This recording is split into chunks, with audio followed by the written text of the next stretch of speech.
गुलाबी कलर होत आहे। आपण बघू शकता ह्या पद्धतीनं गुलाबी कलर जो आहे तो पानावरती ह्या पद्धतीनं झालेला आहे। महागणपती कृषी मराठी यूट्यूब चॅनलमध्ये सर्व शेतकरी बांधवांना स्वागत आहे। तर आज आम्ही ऊसाच्या लावणीच्या प्लॉटमध्ये आहोत। तर आपण बघू शकता ह्या पद्धतीनं लावण सेट झालेली आहे।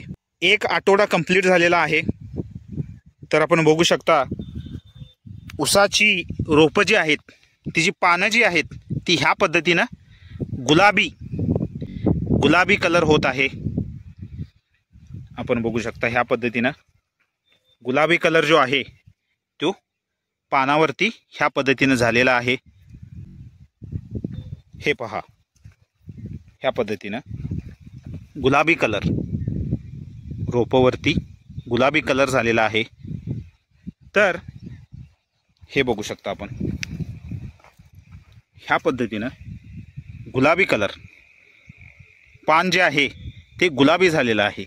ऊसाची पानं का गुलाबी होतात आणि आपण कोणत्या पद्धतीनं ते कंट्रोल करावं आणि मॅनेज करावं ही माहिती मी आज तुम्हाला देणार आहे।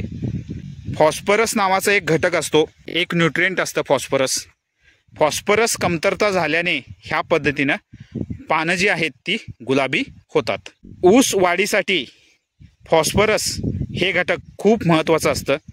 हे घटक कमतरता झाल्याने ऊसाची वाढ थांबते आणि आपलं उत्पादनही कमी निघतं। फॉस्फरस डेफिशियन्सी मॅनेजमेंट करण्यासाठी आपण एक लागवडीचा डोस देऊ शकता। लागवडीच्या डोसमध्ये आपण 1 एकराला 2 24-24 एक सिंगल सुपर फॉस्फेट ह्या पद्धतीनं लागवड आपण देऊ शकता।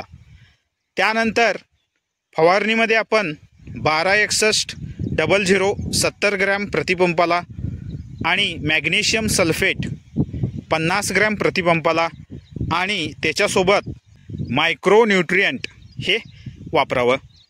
तर आपण पहिला लागवडीचा डोस द्यावा, त्यानंतर पाणी द्यावं, त्यानंतर तिसऱ्या दिवशी आपण ही फवारणी करावी। तर ह्या पद्धतीनं आपण लागवडीचा डोस द्यावा, त्यानंतर पाणी द्यावं आणि तिसऱ्या दिवशी फवारणी करावी। ही ट्रीटमेंट आपण करावी। त्यानंतर 15 दिवसाच्या आत पूर्ण जी पानं आहेत ती हिरवी होतात आणि खूप छान पद्धतीनं ऊसामध्ये वाढ होते।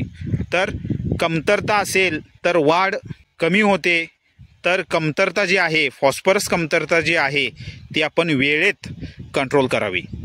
तर बेसल डोस वापरणं खूप महत्त्वाचं आहे। बेसल डोसमध्ये फॉस्फरस असेल तर ही फॉस्फरसची कमतरता होत नाही।